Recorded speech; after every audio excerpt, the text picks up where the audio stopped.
My name is Evelyn Marie Parker. I'm 58 years old, and I live in a small brick bungalow on the edge of a neighborhood in Cleveland, Ohio, where the maple leaves rattle down the gutters every October and the winters come in with a metallic, sharp air that gets into your bones. I used to be a night nurse at St. Luke's for nearly 30 years. Now I make my living doing per diem shifts and running a little knitting circle on Thursdays at the library. My life is quieter than it used to be. Quieter in ways that sometimes feel like mercy and other times like emptiness. I'm divorced. I'm older than my neighbor's parents. I'm trying to learn how to sit with a cup of coffee without flinching at the phantom sound of cries that used to wake a house. Before I dive in, if you're into real stories that hit deep, please consider subscribing. Telling this is harder than I imagined, but maybe someone out there needs to hear it. The phone call that changed the winter of my life came on a Tuesday evening. The sort of night where the soup on the stove smells like something human and ordinary and you're grateful for the ordinary. I had been watching the late news, the few items of the world that make sense when no one you love is arguing with you across the table. My son Michael called. Michael is 32. He works in software now and lives in Columbus. When he was 4, he used to press his forehead against my sternum and listen to my racing heart like it was the only radio station on earth. When he turned 18, he told me not to come to his graduation. I thought that might be the worst. This call was different. "Mom," he said. His voice was clipped, like it had been ironed flat. "Don't come to the wedding." There was a pause. I could hear the muffled shuffle of people and a kettle in the background.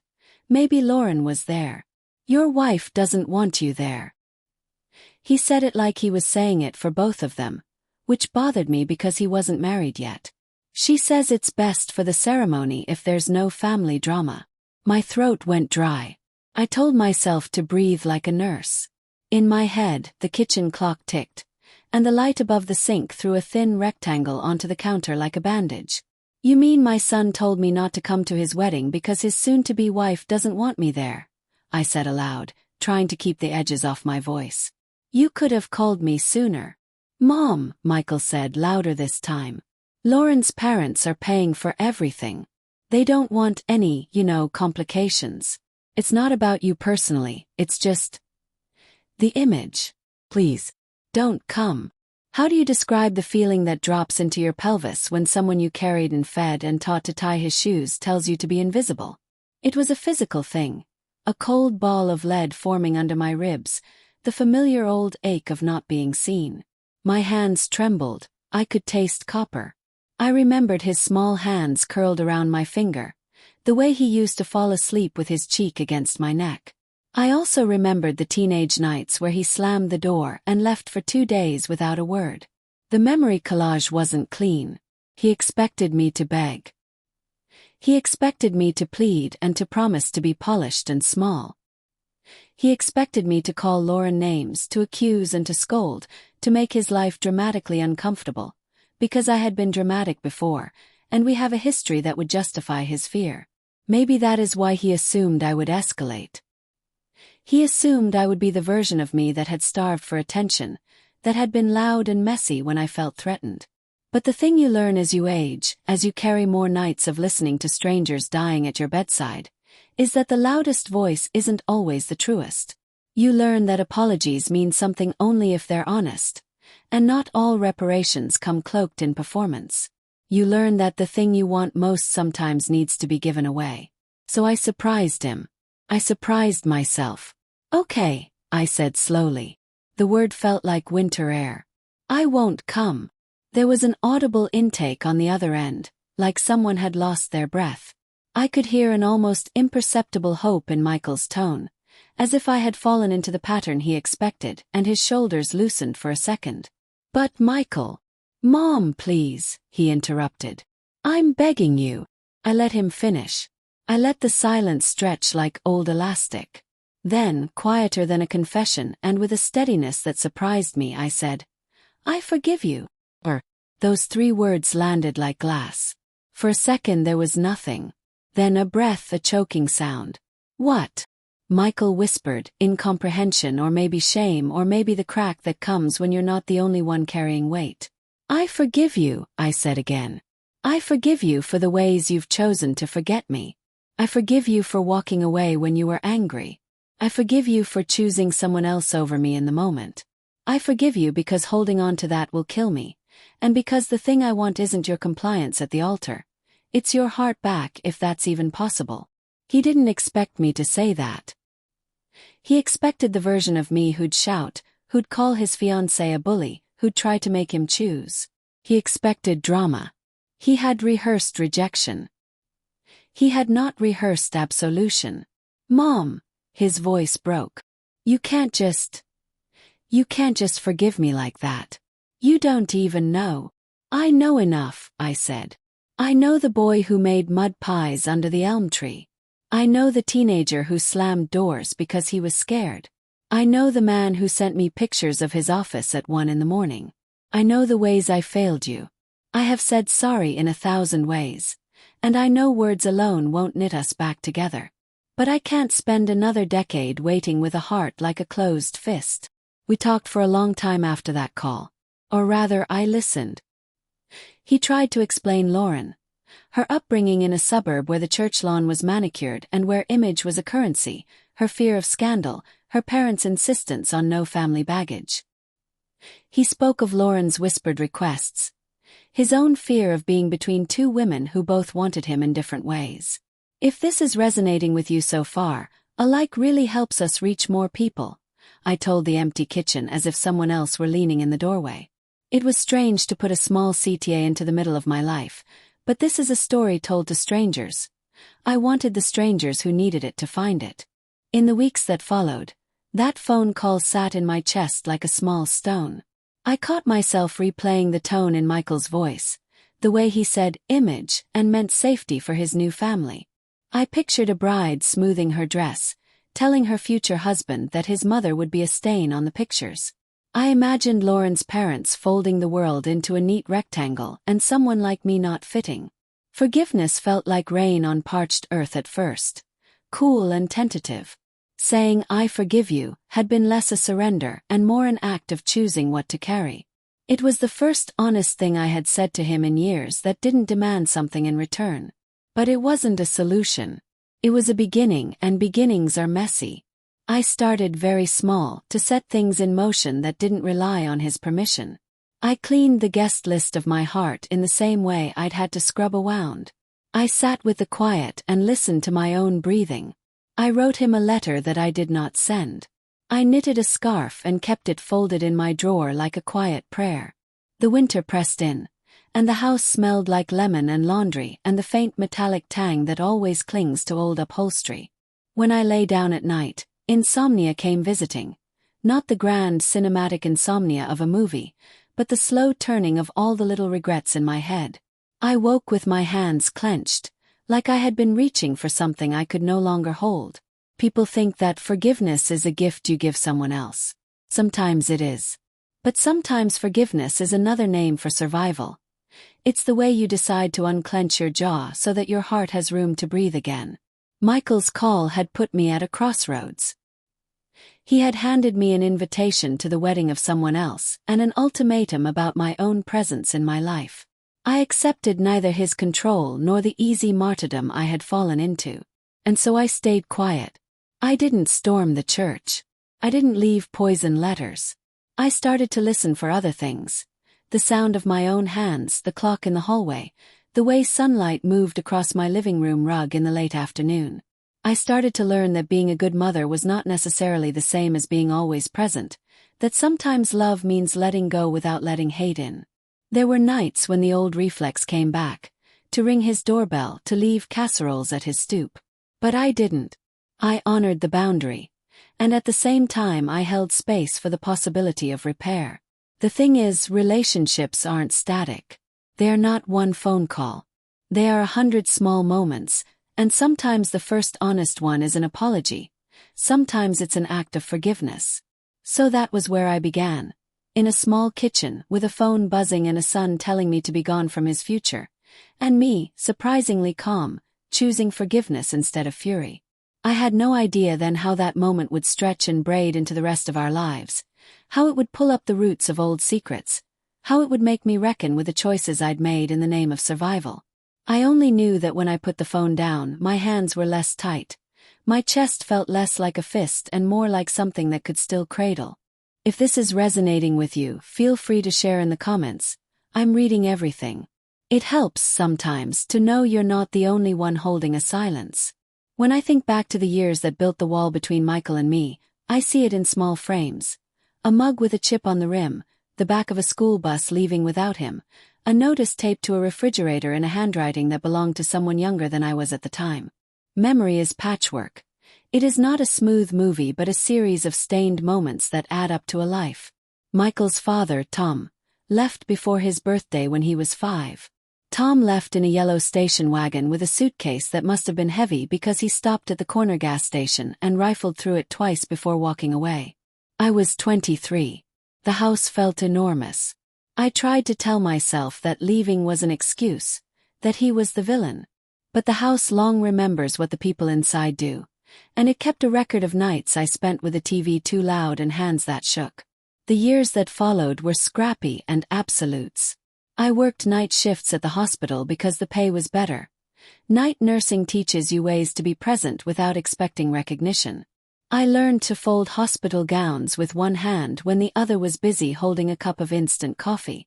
I learned to say the names of the dead, quietly like a mantra. In those years I was also a mother who missed a lot. Parent-teacher nights, soccer games, the recitals where he stood too near the edge of stage and looked like he wanted to be anywhere else. There were mistakes. There were nights I defaulted to anger because I was exhausted and scared. There were times I drank too much and woke up with a chasm of memory and a shame that tasted like pennies. Once I left the house for 2 days because Tom had come back and the argument had been bigger than me. Michael was 13 and he came to my neighbors with a backpack and a look like the years had already taught him defeat. He told me later he had felt the house shift under his feet like a ship. I've said sorry for these things 1,000 times. Apologies have a slipperiness to them, their edges wearing thinner the more you use them. What I didn't say for a long time was why I had done some of the things I did. Why I had left, why I had curled into a bed and watched the ceiling like a foreign country. There were reasons that felt like grit in my throat. Fear, rage, physical exhaustion. A man who hit the wall where our names were carved and who broke plates when he walked in. I protected Michael in the loud ways I knew how. I hid him in basements during fights, I moved us out at night once, but I also failed him when I chose my survival over his need for a steady presence. The narrative of motherhood is messy. It's never a single sin or single saint. The thing I had not accounted for was the way a child builds a private case against you over the years. Mike collected grievances like baseball cards, each one stamped with an injury that felt real to him. He catalogued the times I had let him down and played them like a record that never skipped. When he became a man and Lauren mentioned, "What's best for our future?" He knew the tracks on the record intimately. He knew the parts that hurt. So when I said, "I forgive you" on the phone, it wasn't that forgiveness erased the harm. It wasn't that I expected everything to be fine. Instead, it was an attempt to break a chain of retribution that would otherwise continue into the next generation. I had seen patterns. Mothers and sons who spent decades trading barbs, who outlived each other in anger and suspicion. I had refused to let that be my last act. There were nights when I would lie awake and try to conjure the exact look on Michael's face the day he stopped trusting me. I could see him in the kitchen with a sandwich in his fist, the TV throwing cartoons at the wall, and the doorbell ringing and me walking out.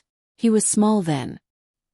He had a scrape on his knee and a bravery that didn't include leaving his mother because she was trying to survive. He left because leaving felt like safety, a choice he had made when he realized being near me might cost him something else.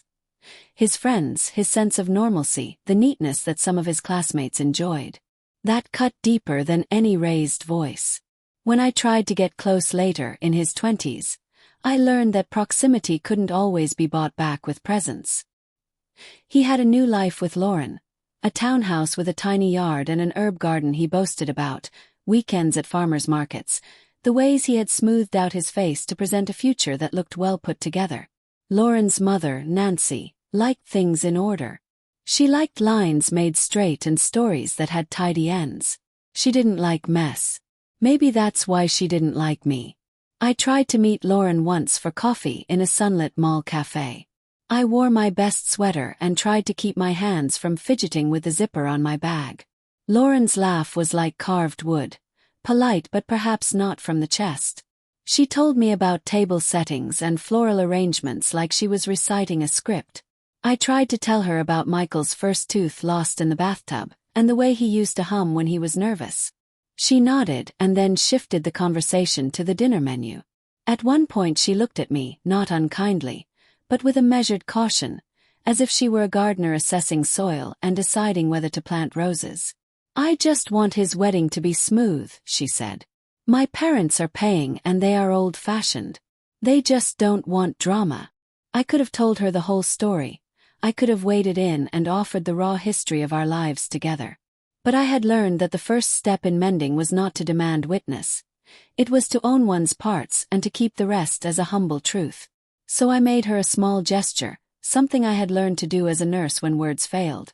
I folded the napkin on the table in a pattern I'd seen in the surgical lounge, something precise and unexpected. She glanced down and smiled faintly.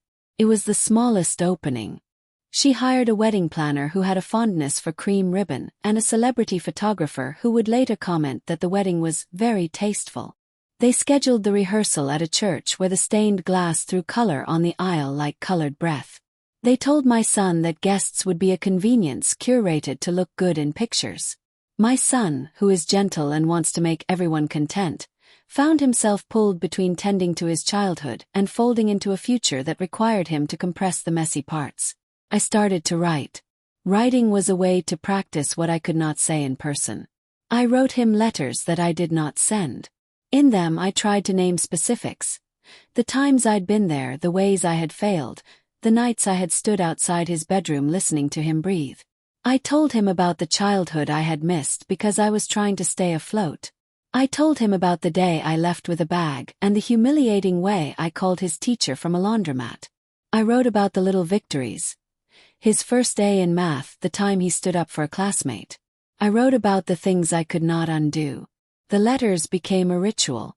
Each one I folded and then did not send. I would sit with them like a small offering to myself. It eased me like knitting, like the steady rhythm of folding and tucking. The act of addressing paper to an impossible person became, in time, an act of self-healing. I was learning that not all mending requires the other person to be present. And yet there were moments of contact. Small, furtive things. An anonymous bouquet of daffodils on his birthday. A package of cocoa he loved when he was little, left at his doorstep. He did not publicly thank me. He did not invite me to the celebrations. But I learned to be content with the footnotes. There are nights where the past shows up with a smell. Cigarette smoke that used to hang in Tom's shirts, a particular brand of cologne that meant anger. My body remembers what my mouth cannot always name. Sometimes the weight of all those little things presses on me and I think how foolish it is to expect a single conversation to fix a life. I think of forgiveness as a river and not a bridge. You can step into it and let it carry you, but you cannot make someone else move with the current. The winter moved toward spring. The wedding was set for May, when the lilacs come out purple and the air smells like dilute honey. Michael called less. I watched his social media with the small, embarrassed interest of someone peering through a curtain. I saw photos of Lauren in fabric consultations, smiling under strings of bulbs. I told myself to breathe. I took shifts at the hospital and one night, holding the hand of a woman who was dying, I realized how small my pettiness had been in the face of things that actually mattered. When she squeezed my hand and asked if I had loved well, I said yes and felt the truth of it. Loving well, I decided, was not always about being seen at the altar. Sometimes loving well is surviving and being honest when you cannot.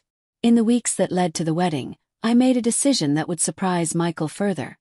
I would not force my way into his life, but I would leave a trace that could not be erased. I would tell my truth in a way that wasn't spectacle. I would stand quietly for the parts of my son I loved, whether he recognized them or not. It felt like a middle path, neither absence nor dominance. But in the coming months, the past would not let us go so easily. Secrets, long damped under the floorboards, began to smell if you didn't clean them. And we had some floors to sweep.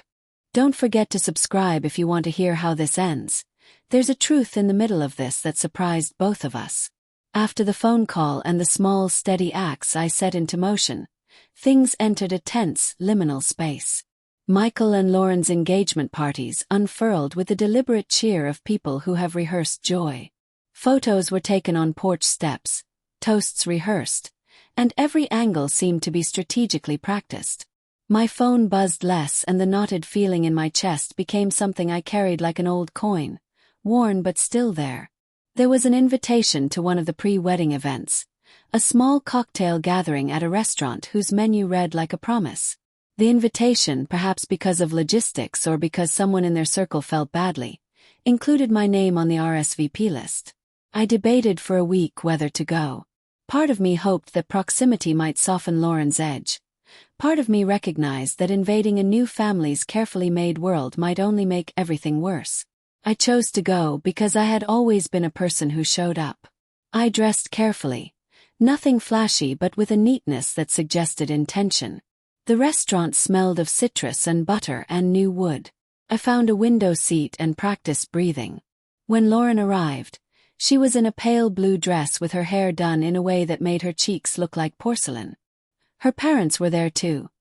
Nancy, with silver-streaked hair and a tight expression that flattened smiles, and a man who mostly watched over the room like a lighthouse. She saw me and strode across the room with the kind of composure that had been practiced in mirror light. She offered a handshake first, and then a smile that didn't quite reach her eyes. "Evelyn," she said, "it's nice to finally meet you." "It is to meet you too, Lauren," I replied. "You're very pretty today." We spoke the cursory things: work, the weather, the wedding plans. She was polite, careful. After a while, though, she leaned in and, with an honesty that startled me with its youth, said, "You know, my mother thinks it's better if distant family keep their distance. Image matters, Anne." I had rehearsed this conversation in my head in 100 ways. Anger was one path, pleading another. Neither felt right. So I did what I'd learned to do with patience. I listened. He nodded. I told her one thing that was true. "I know what it's like to know a version of your life that people are ashamed of," I said quietly, looking at her hands. "I grew up thinking that being untidy meant I wasn't lovable. If my being in your life makes you nervous, I won't make a show of it. But I do want you to know one thing: he is a good man. He was a good boy." She blinked. Maybe I had said something she hadn't expected. Maybe she wanted me to be a caricature, to bring drama and be excused. Maybe she wanted me to be small. Instead, I offered her a different truth. She softened, not entirely, but enough that she poured herself a drink and started to listen. For a moment there was a human exchange rather than a chess move. That night, walking back to my car, the air smelled of rain and cut grass. I felt like someone who had crossed a room without tripping. But the tension wasn't only between me and Lauren. It was wrapped in an entire network of things that had happened years before. Michael's father, Tom, had returned to Columbus late one summer. He had a job that kept him busy and an apartment that smelled different from the smells Tom left behind. He'd not been a heroic figure in my life. He had been selfish, quick to anger, the kind of man who could leave the house a different temperature. His reappearance triggered things in Michael that he never quite learned to say. When Michael was a teenager, there was an incident that I have never told him I regret. There was a night Tom broke a plate and hit the table. It was loud. Michael had locked himself in his room. The wall between us felt like a thing made of iron. In the morning, Michael's cheek was bruised. He said it was from falling off his bike. I believed him in public because I didn't know how to bring the police into our home without shattering the place we'd scrambled to keep together. I was cowardly and brave in turns. I mostly chose the survival that kept a roof over our heads, even if it meant telling small lies to protect a child from the chaos that came with being the child of two broken people. Later, when Michael learned hints and whispers and pieced together the edges, he felt betrayed. "Why didn't you tell the truth?" he asked once. His voice an accusation and a wound. "Why didn't you protect me properly?" I had reasons, cowardly and complicated. I had wanted to preserve a life. I had been terrified of being the reason he had no father at all. My choices were not noble. They were human and flawed. As the wedding approached, a small carrier pigeon of a secret came flapping through the blinds. A woman from my past, a woman I had once helped at the hospital, emailed me a photo from long ago. It was of Michael, age 7, grinning at a birthday party I had forgotten to attend because I was on a double shift. The photo made me cry in the women's restroom at the hospital, my hands on the sink as if to steady myself. I thought about the little ways memory distorts, and how a photograph can set the heart jagged. One Saturday, Michael showed up at my doorstep without warning. He stood there, taller than I remembered, with an awkward bundle of flowers in his hand. "Hi," he said, like he had to start smaller than usual. He hugged me stiffly. I came to say. "I'm glad you came," I said, because lying about my happiness seemed small. He hugged me back, and for a second the years collapsed into a smell of Old Spice and baby shampoo and a boy with scabbed knees. "I'm sorry about the wording of that call," he started. "I didn't mean to." It's true.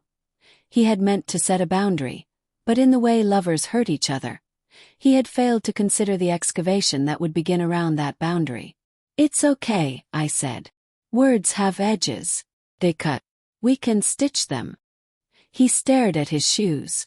"Lauren doesn't like the idea of having your type around." He faltered. For the first time I saw him unguarded. He had a sadness I had met in my own reflection, the kind that comes when you realize that being an adult will sometimes mean choosing alliances that hurt someone else. "You don't have to defend her," I said. "You have to be who you are." He looked up then, surprised that I wasn't enraged. He told me then, in a rush, about a conversation he'd had with Lauren where she told him her mother had walked out on her father when she was small. She'd vowed never to have that happen again. My history, in her mind, had become shorthand for a generational danger she wanted to avert. That night we drank tea and spoke of small things. How we both liked a certain NPR host, the way the light came through the bedroom window in the morning. We didn't solve everything. But the fact that he had come, that he had not stayed behind his curated life and his curators, felt like a step. The wedding day was coming. The invitations were pressed like promises in a drawer. I could force myself to be absent and respect his wishes. Or I could find a way to show up that didn't require the posted marquee of attendance. I thought of the boy who used to bring home frogs in his pockets and declare them friends. I thought of the times I'd been foolish and the times I'd been brave. I thought of how it felt to be invisible versus how it felt to be seen. When the night before the wedding arrived, I sat at the kitchen table and wrote. I wrote him a piece of myself that wasn't performance, that wasn't a rehash of old apologies, but a letter with details only a mother would know, with small truths and single pleadings. I folded it and put stamps on it and tucked it into the smallest compartment of my purse. I did not plan to send it by mail. I wasn't even sure anymore what I planned. But it felt necessary to make the act. Spring was in the air and the lilacs smelled of promises. I pressed my palm to a window where Michael had once smeared a handprint and felt the glass cold beneath my skin. Whatever happened in the next 24 hours would teach us both something. We might remain estranged. We might find a seam. I realized slowly that the outcome wasn't entirely mine to dictate. All I could choose was the posture with which I would go forward. Neither archangel nor martyr, but a plain woman attempting to do the clearest thing she could, to love without demanding a particular return. If what you're hearing matters to you, a like really does help others find this story. I'm telling it because it taught me something I wish I'd learned sooner. The wedding day dawned bright and merciless. The church steeple caught the sun in a way that made the entire block glimmer, as if set pieces had been arranged to make a world look spotless. The caterers arrived with trays that smelled like butter and optimism. A florist fussed with peonies that looked perfect and fragile at once. I watched a city turn itself into a scene out of a movie and felt, fleetingly, like an extra on a set I had once owned. I had decided, after 1,000 small negotiations with my dignity and my desire, not to enforce my presence. He had asked me not to come, and that was enough of a boundary that I could respect without my heart hardening. But I had also put something else into motion. A letter, folded with a care that felt like prayer, tucked into the pocket of a tuxedo that would, at some point, be worn by the man I had raised. I had given it to the best man, a co-worker of Michael's who had promised to deliver it before the ceremony. It was both an admission and a benediction, a list of moments, a confession of my failings, and an offer of continuing love with no conditions. It was not a plea. It was a truth. The church was a cathedral of pastel and light. Bianca ribbons curled like questions from pew to pew. Michael looked handsome, his jaw a line of concentration. He laughed a little too loudly with his friends. Lauren arrived like a sun in carefully placed satin. Their vows would read like two people promising to be each other's home. I sat in my kitchen in Cleveland, watching a live stream that my sister had set up for me, feeling both present and achingly removed. The screen caught the glint of a ring and a face I had known since the beginning. At some point during the ceremony, as photos were being taken and the organ swelled, I saw him. He had a small, private expression pass over his face, like a stone dropping into water and leaving concentric circles. Then, with a movement that made my stomach lurch, he turned away from the camera and walked out of frame. People in the pews murmured. Lauren blinked as if she had been expected to cue a line. The music kept playing because music keeps playing even when people falter. I did not expect what happened next. The best man, a friend who owed me petty favors and once had been the recipient of my home-cooked lasagna, stepped forward and in a voice that cracked slightly said, "We have a letter that the groom asked me to read." I watched through the screen as the pastor looked on, puzzled. The best man opened the envelope and began to read. It was my letter, every word I had written folded into the sanctuary like a paper boat. "Dear Michael," the best man read aloud, and the sound of my name in that space made my knees go cold. "I am not there because you asked me not to come. I am not there because I respect a boundary, even when it hurts. But there are things a mother must say." The congregation turned toward where the words were coming from. I could see Lauren's mouth go thin and a ripple of discomfort move through her parents like a wind through corn. Michael had not expected this. He had thought that telling me to stay away would be the end of the matter. He had not counted on my letter finding a way to be heard anyway. The best man read passages that made my cheeks flush with a mortifying vulnerability. I had spoken plainly. The nights I'd missed, the time I'd left the house on a messy morning, the double shifts, the quilt of small things that made up my hands. I spoke about the time Michael had cried because a friend moved away, and how hard I had tried to teach him the names of long sadness. I confessed my cowardice and my blunders and promised that what I wanted now was not to disrupt but to be known. At the line where I wrote, "If I hurt you, I am sorry. If I frightened you, forgive me. If I failed you, I will spend what remains of my life attempting small repairs," the pastor paused and the church took a collective breath. The camera caught Michael's face for the first time since he left. He was walking down the side steps of the church, his tie loosened, his shoes tapping in a rhythm of someone trying to make sense of themselves. The congregation shifted. Lauren's face drained of color. Her mother stood straight as if bracing. And then, what I will never forget, Michael broke away from the crowd entirely and walked out through the doors. He made a call from the church steps, I would later learn, and it was to me. He didn't speak at first. He sat on the curb and the church's shadow fell between his shoes like a flag. When I answered, his voice was small. "Mom," he said, "why did you do that?" "Because I couldn't be silent," I said. "Because I wanted you to know that I'm not the monster painted in whispers." "You had no right," he said. "You disrespected Lauren. You made a spectacle." "I didn't come," I said. "But I did put words where they might be heard. I'm sorry if it hurt. I didn't want to hurt anyone. I wanted to be honest." He let out a laugh that was not a happy sound. "Your honesty always comes at somebody's expense." "Sometimes truth costs, Michael," I said. "Sometimes it costs me too." He sat in the edge of that step and, for the first time in years, allowed himself to be a child who needed his mother. He said, I don't know who I am without this person saying I'm okay. The admission was like a dagger and a salve both. We talked for hours on that pavement over the phone. He told me about Lauren's heartbeat when he kissed her for the first time, the way she had told him about wanting a life cut free from the mess she grew up in.